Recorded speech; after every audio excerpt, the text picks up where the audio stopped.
hello everybody. Welcome to episode 3 of Meet the Legacy Devs. My name is Andre, and today with me we have Cole and Jimmy. As always, they're going to be sharing what it takes to build this game and also this world. And at the end of it, we have something special planned today.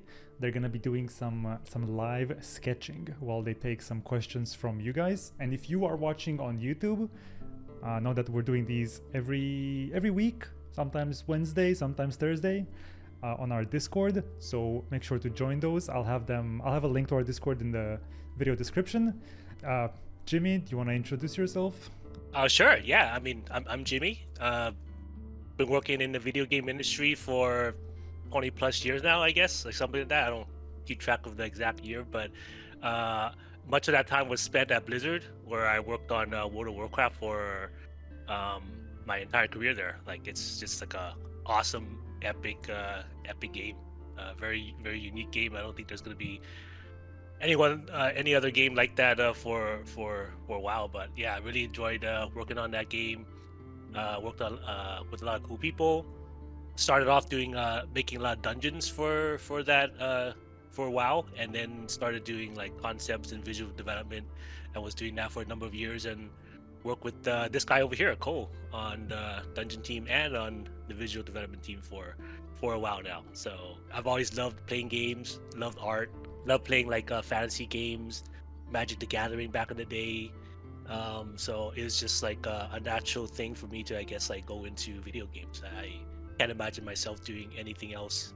You know, I love art, but I love video games. So it's a good combo, and yeah, it's a perfect place to be. I feel very, very fortunate and lucky. Yeah, awesome. Yeah, sounds like a dream job for you then. And what is the dungeon department in WoW? I'm actually curious. I don't know what that is. You were working on the dungeons themselves, or? Yeah, so we called it the dungeon team, but we essentially that team makes all the dungeons and raids for the game, all the buildings, the cities, all the interior, like the micros, the caves, things like that. So it's actually quite a big team, and they're responsible for doing quite a bit of things. Yeah, so I see. I wasn't sure if it's just like an internal thing, like the dungeon, or if you actually worked on dungeons. we make dungeons down in the basement in the dungeon. No, where they drew all the artists. Yep. Cole, do you want to talk a little bit about yourself? Sure. I am Cole Eastburn. I've been in the industry for about 20 something years now. I got my start at a small game company called All Games, and the two games in the bottom right there are two of my first titles, which is SpongeBob SquarePants and Bratz.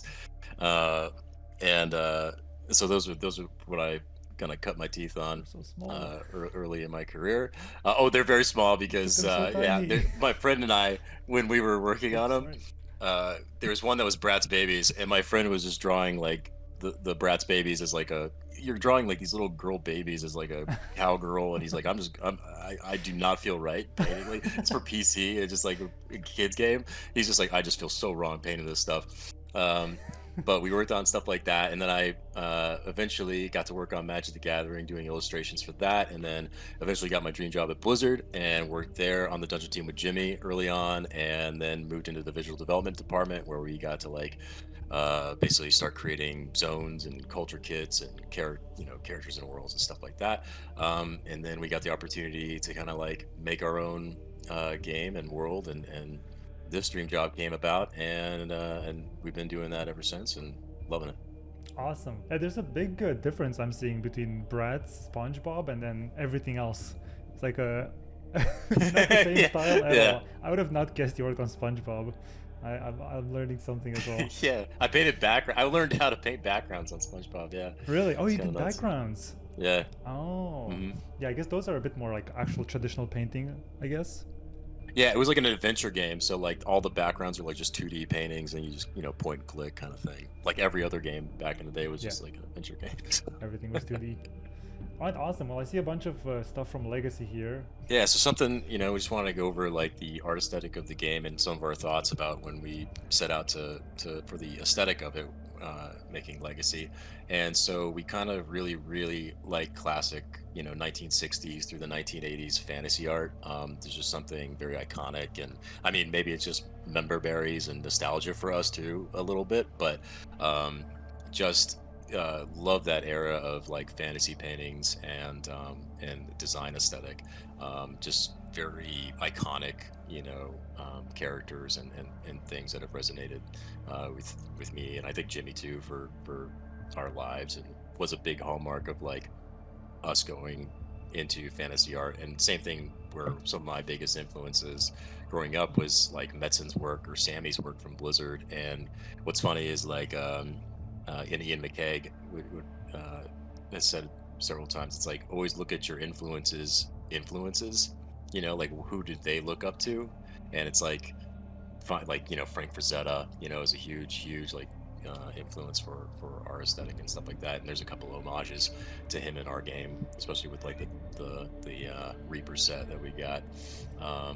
And then as far as like the implementation of that, we kind of like coined a little bit of a phrase, which is just chunky realism, trying to make just over exaggerated proportions on our characters. The axes are huge, the shoulder pads are huge. Something that we really liked about like WoW is that they pushed that, and then doing it with like realistic texture and detail, so that there's finite detail, so it doesn't get into like the realm of something too cartoony or too kind of playful. We want the world to be serious and have a sense of danger and feel like a real breathed-in world. Yeah, but it does have that. Do you have anything? Sorry. It does have that, like the shapes of our game are very recognizable. I feel like this has been a positive of Legacy from the inception, I want to say. People have been very positive about the art direction and art style of the game. I think it's something that's very easily, like, it stands out a lot in, in an era of Unreal Engine games. Everything kind of blends together and looks the same. Yeah. I like the idea that we have like these big chunky shapes, but like the textures are still realistic, like you said.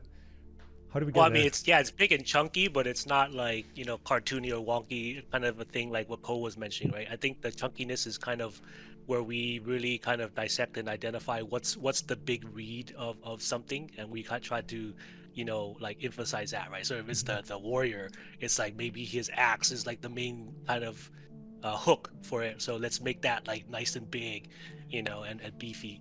So it's kind of like making the bold shapes where like that's like what's that hook, and we try to emphasize that like a lot. And art and design kind of often goes hand in hand, and so like getting stuff to read well, not only aesthetically it doesn't look good and read well, but from a gameplay perspective, you want to know when you see a silhouette running at you that oh, that looks like a hunter, or that's a warrior or like a rogue or something, so yeah. But also like just it stands out a lot compared to other games to me as well. It's like the silhouette of everything in the game is very, maybe because I look at it every day, but it like the whole aesthetic of the game is very different from any other game.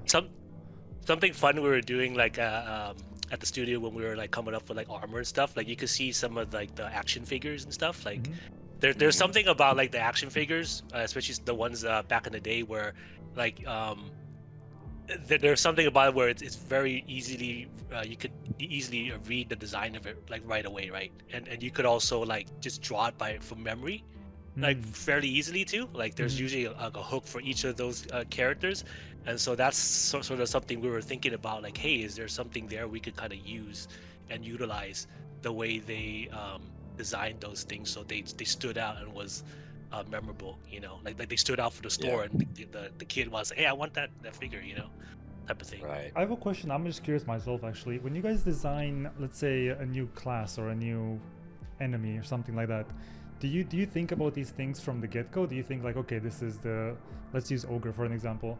This is the ogre, and like this is his main point of interest. Like he has, I don't know, a big bat or whatever. Do you think about that, or do you guys just start drawing and see wherever that takes you? What's your style with that? It's kind of like music in a lot of ways. Like the correlation between almost all art forms is kind of like very similar, which is cool. So some musicians, they'll write like the beat first and then write lyrics afterwards, or they'll write lyrics and then add a beat to it. So it kind of happens for me anyway when I'm like drawing something like, let's say the ogre. I try to think of, the whole structure of the ogre, and like, yeah, like you're saying, what's the focal point of him? Like, what's the main thing I want to convey with him? And again, we want, like, let's say I always wanted to feel heavy and oafish and this kind of thing, right? So I gave him a really kind of huge gut. I wanted that to be like a hallmark of this kind of gluttonous kind of thing. And so I kind of like make sure that is the biggest read first.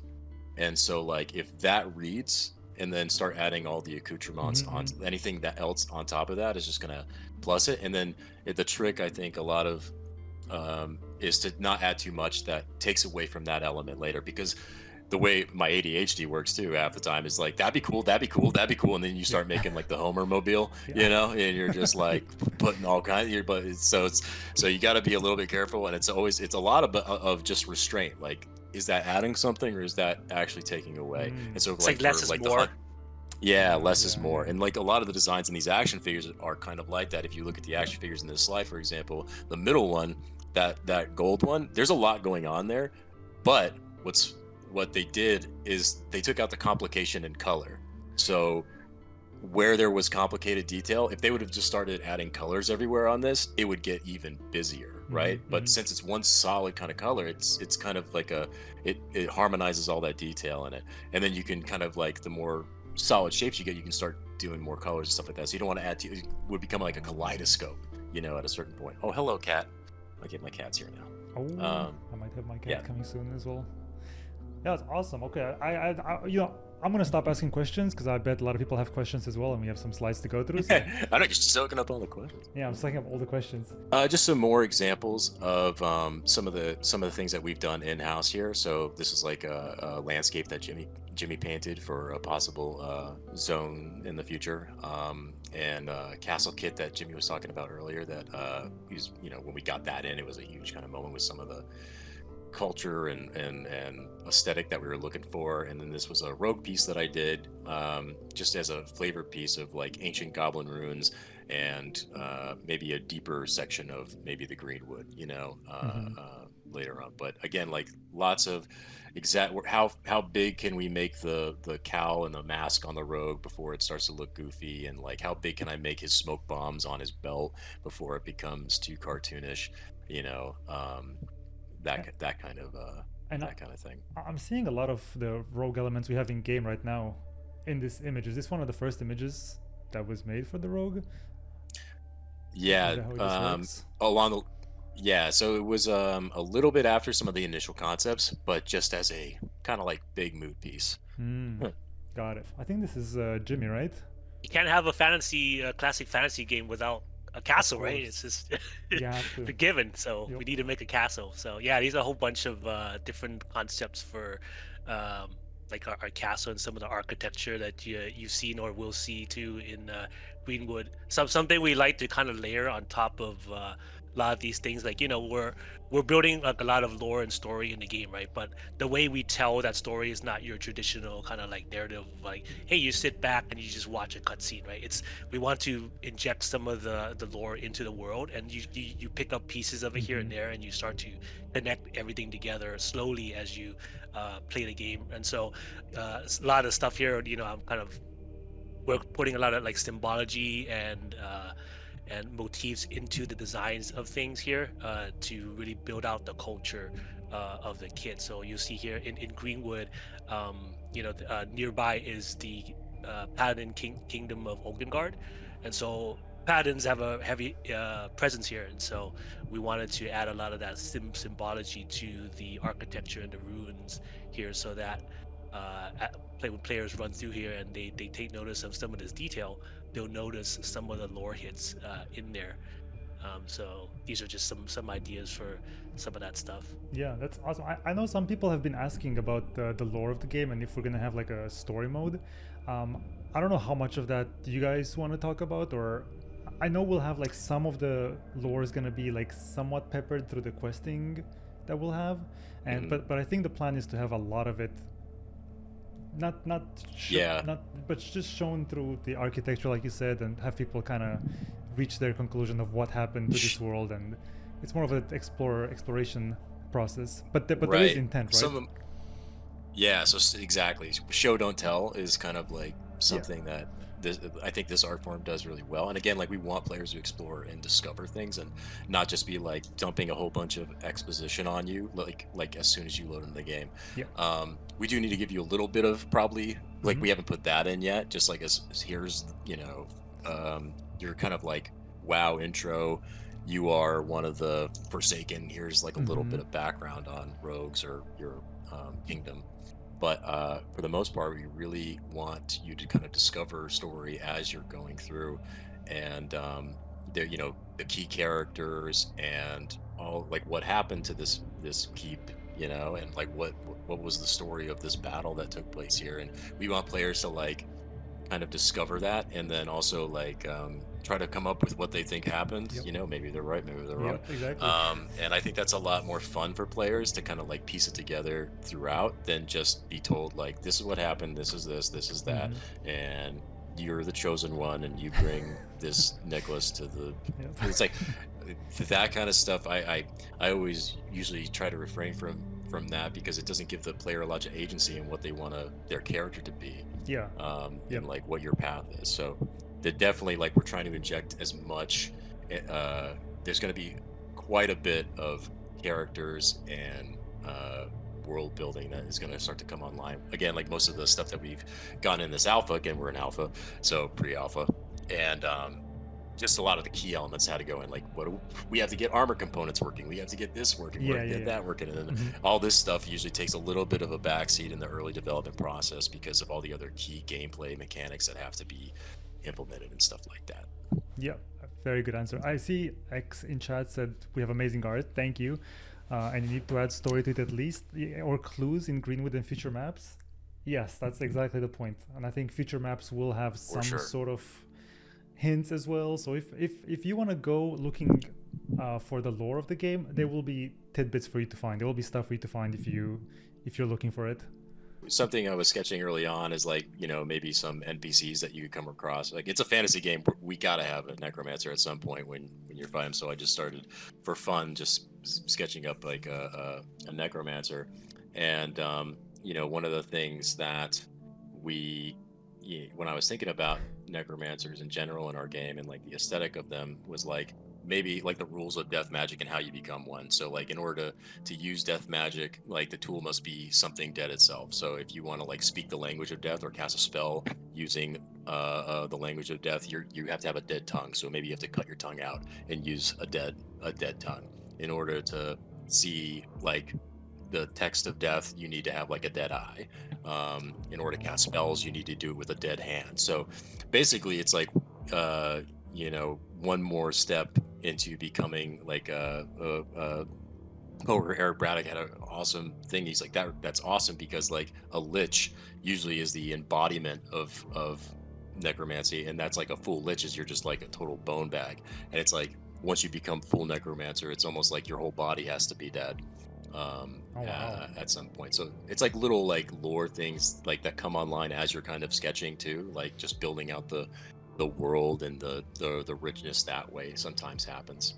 I love that. I love that it's more than just drawing. It's also like, as you're drawing, you're coming up with like, why are you drawing what you're drawing, and what happened to this character, and why is he or they the way they are. And I see some mage spell things here. Jimmy, what's that? Yeah, those are like early sketch and brainstorming of our mages and just even like our wizards and what they can be, right? And like you guys were just talking about, like we'll sketch, but we don't just like sketch, right? We'll start to think about what do they do, how do they live, like what's the story behind it. And so these were just some early ideas of maybe with our wizards, like they start off as mages, like young versions of wizards that are first just learning the magic, and then as they grow, they eventually become wizards. But this is just kind of like maybe an idea for like mages and their rite of passage.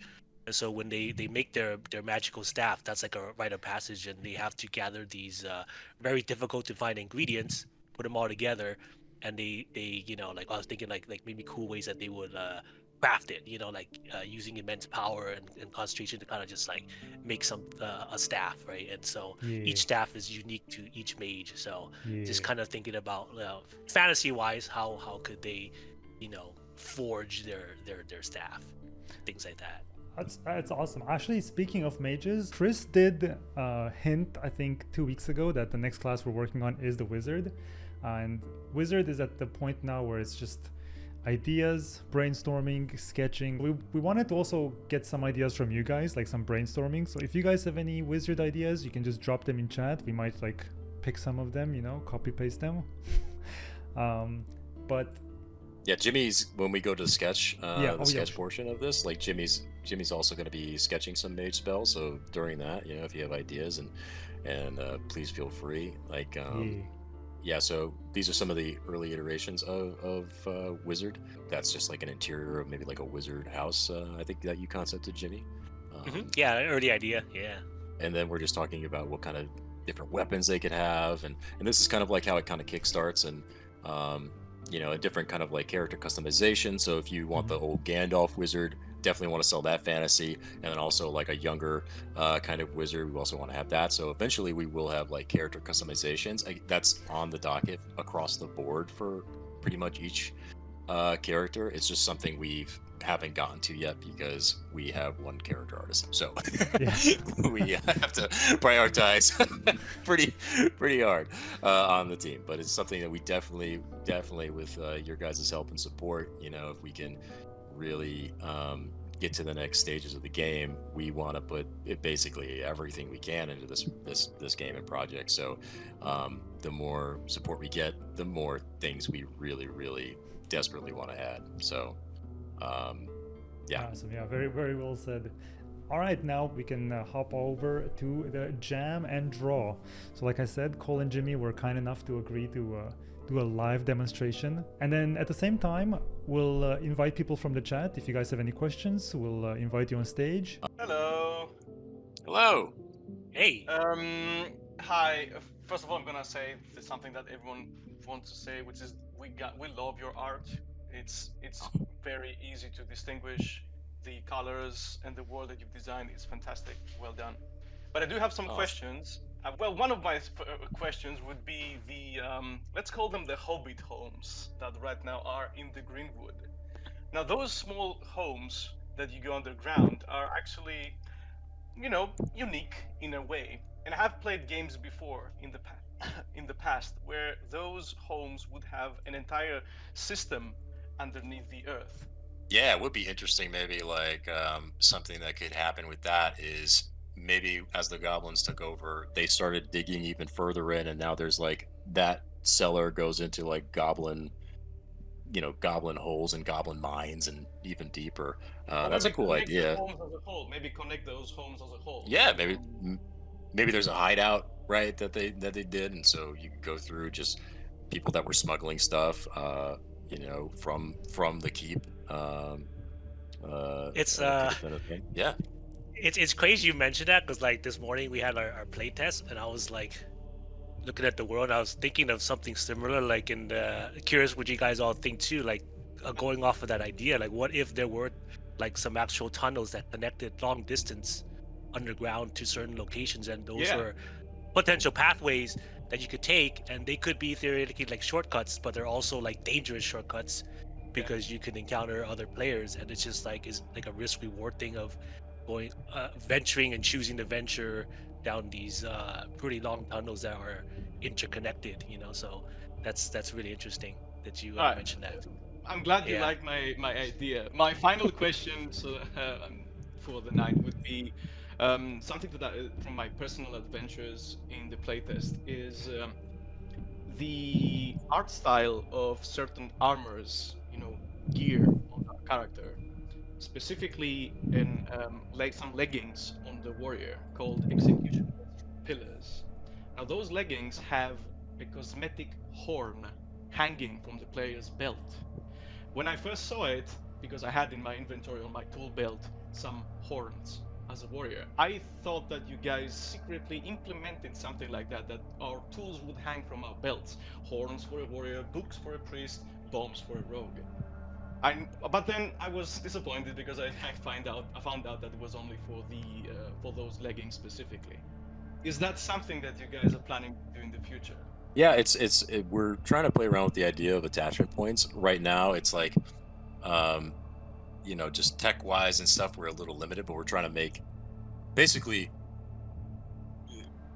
yes, it's something we really want to do. Again, it's like all these things are just kind of expensive when you're a small game studio to try to implement. And it's like the more, honestly, it comes down to just if our game can get the support it needs and we can get, you know, the funding from our EA and all that kind of stuff, then all these things we'll be able to hire and get these kind of things really kind of snowballing for the player. And so, like you're saying, we want to. The goal of a lot of everything that we're doing is trying to whatever we can add to your character to accentuate the fantasy of your class. That's the dream. Like, um, if you could have different, even to control the attachment points, and you know, uh, do I want the war hanging off? Do I want like a skull hanging off from my kills? Like, is that like a thing we could do? That would be awesome. Um, and it's just a matter of basically budget and time and Budget. Yep. Yeah. and all that. And I think a lot of people uh, tend to think of just like a video game coming out and they're like, oh, well, this is like a AAA game and they have a studio of like 500 people and a budget of like $100 million. That is not the case here. So we are a very, very, very small studio just trying to make a really, really big thing.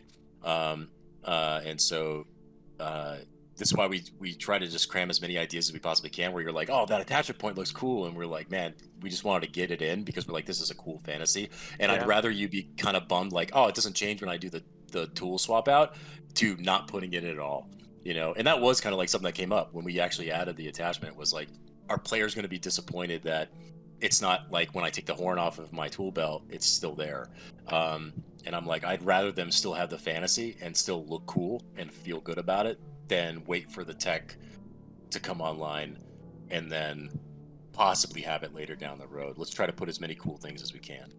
Yeah, I believe the first option is actually better, as you said, because it would take more time to design and stuff and budget. So I suppose it's fine. The idea is cool. The fantasy, it's great.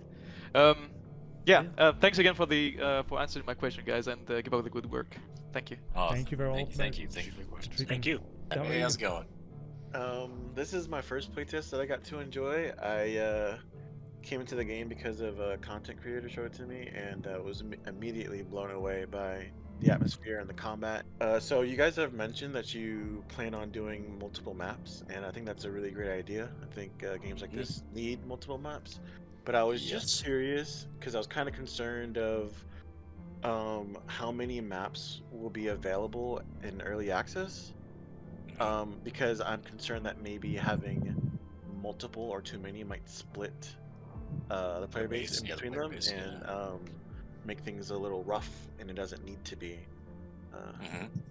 So I was wondering if there would be like maybe the main one that we've already done, or maybe like the tutorial kind of newish area and the main one, or what you guys planning on doing for early access, if you can say about that. We're trying. This is again like probably our budget, kind of issue.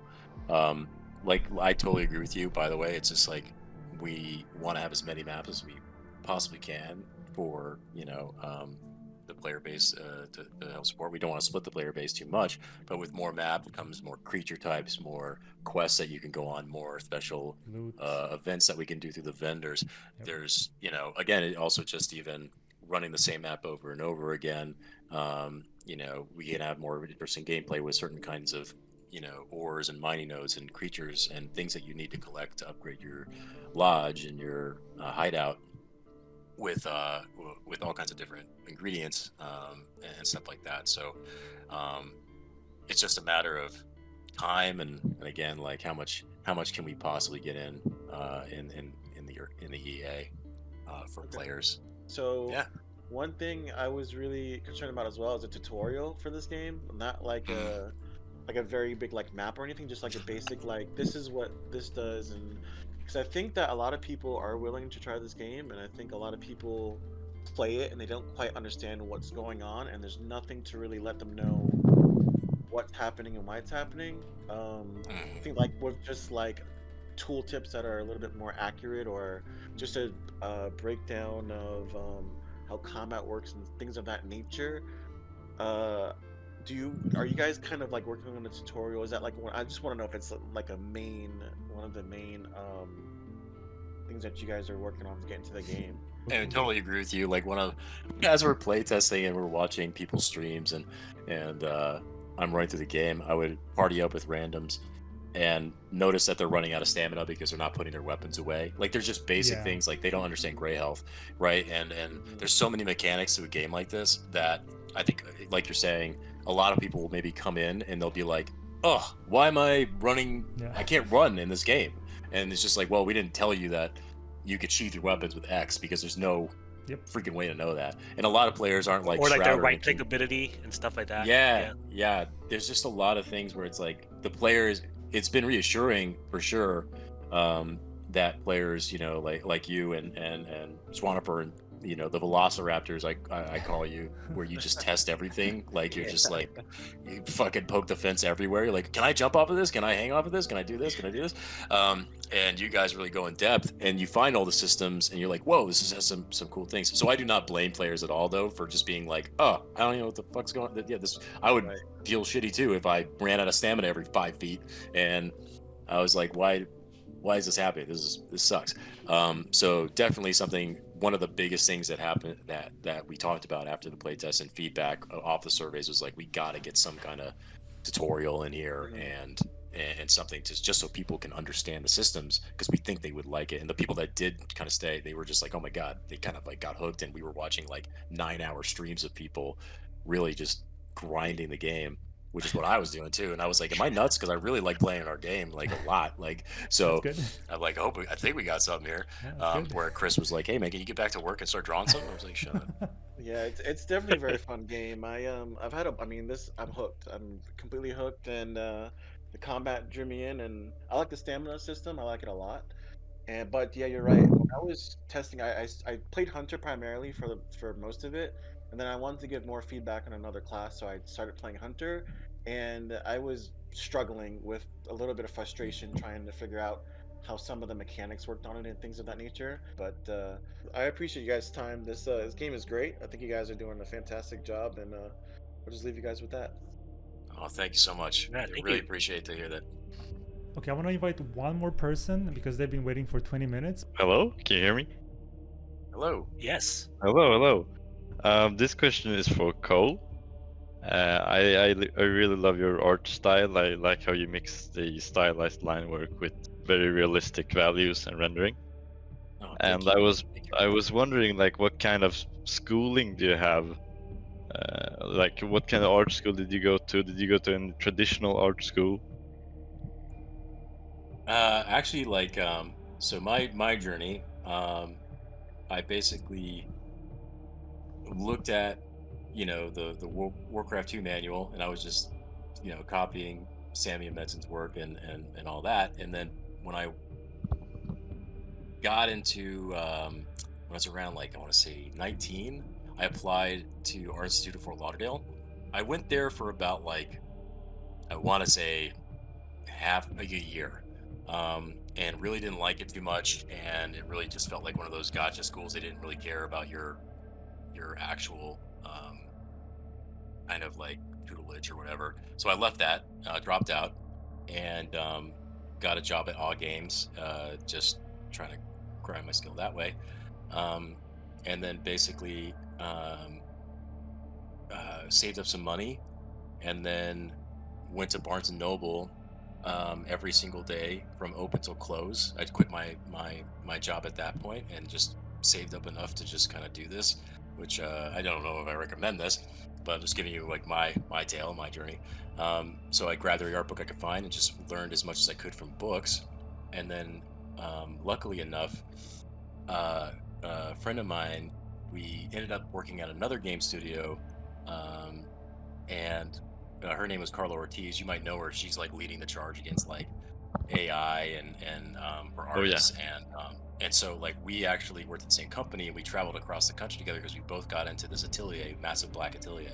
And Massive Black at the time, when we were you're this young was like the place for concept art, and they were doing stuff for like Marvel movies and things like that. And they had 2 spots for their school, so me and Carla like applied, and we both got in, and we drove across the country. I had like $2,000 in my name. We stayed in hostels in San Francisco. It was in San Francisco, so we went from Florida to San Francisco, and we were there. I was there for only about like, I want to say like 3 months, but when I got there, I thought, the longest I had ever spent on a drawing was maybe like 4 or 5 hours. And I got there, and the teacher was like, this drawing, you're going to spend the next like 2 months on it. And I was like, I'm sorry, bacon powder, what? And he wasn't wrong. And it was 8 hours a day just doing a cast study in grayscale. So I got like 3 months of insanely good tutelage from like Jason Chan and Carl Dobsky, these guys that ran the atelier. And then I got contacted by my dream job at Blizzard, and I had to make a choice of like, do I stay at this awesome school, that was super affordable for me at the time. It was only like $600 a month, which is insane. If you look at like CalArts, you're talking like thousands of dollars and stuff. And so it was the only thing I could afford, or just go to my dream job, which is the whole point of me trying to get good at art, which I was going to apply for when I was like 40, when I thought I'd be ready. And just ended up going to Blizzard and kind of just try to learn what I can from people like Jimmy. And Jimmy was a huge tutor to me when I got onto the biz dev department. So props to Jimmy for helping me out. Incredible artist, and then countless others on the team also helped level me up. Like, when you're surrounded by a lot of talent in general, you are just like forced to kind of get better, and not to mention all of them are really cool and willing to help you, so that also helps. Actually, I have a very quick question for you, Cole. Like, so Yeah. How long did it take you to make the decision to either stay at the atelier or go to Blizzard? Ooh, Was it right away? It took a couple days. It took a couple days. I thought you were just you like love Blizzard.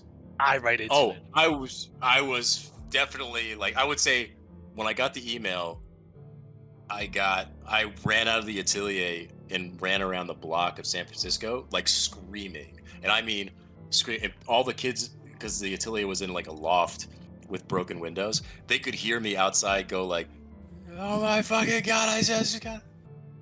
And then like a couple minutes would go by, and I'm like, I can't believe it. Oh my God. And I hadn't gotten the job. It was just like, hey, are you interested in, possibly?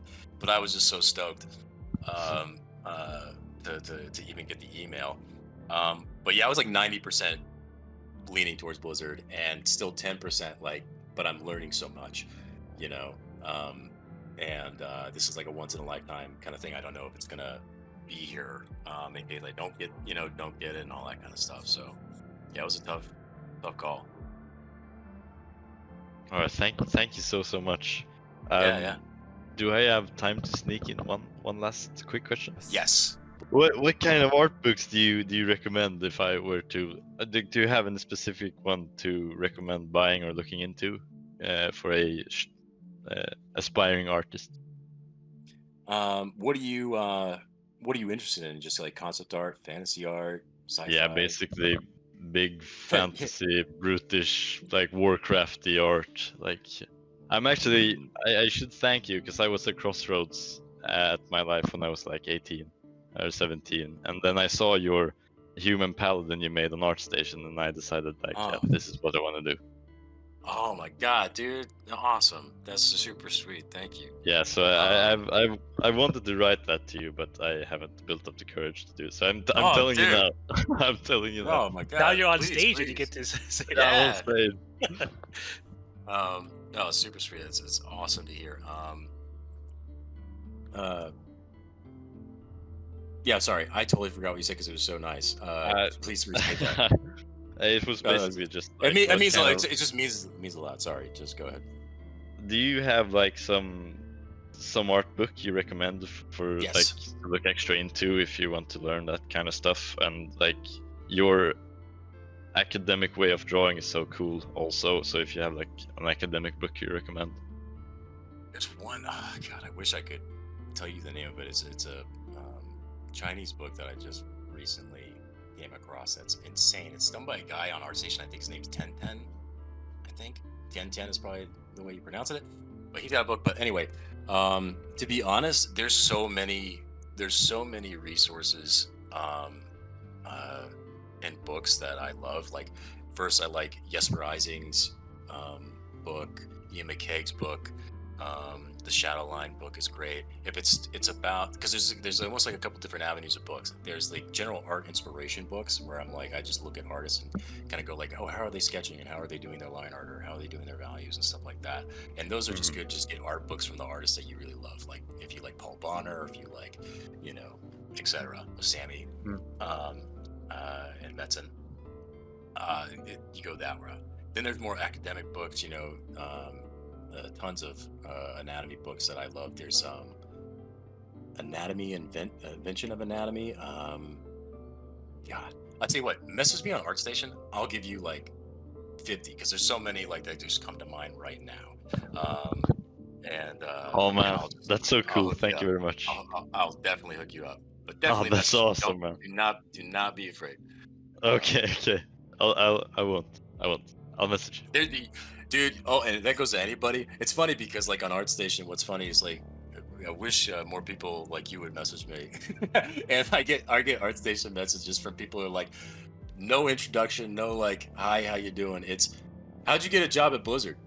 And I'm like, hi, my name's Cole, and it is a pleasure to meet you. Okay. Yeah, straight to business. I was like, holy shit, okay, dude. How do I get a job? Yeah. Yeah, give me a job now. Okay. All right, thank you so much. I'm not going to waste any more of you guys' time, but thank you so much. Thank you, dude. No time wasted at all. Just thanks for everybody for coming. It was a pleasure hearing your guys' ideas, and please continue to play test our game and find all the bugs and design flaws and let us have it. Thank you for the interest in the project and the game and supporting it. Yeah, it's awesome. We try to build something really cool, so we're going to continue doing so. Yeah, thank you for being with us so early on from the start. All right, well, we'll see you guys next week. Have a beautiful rest of the day. See you later. Take care. Bye. Later on.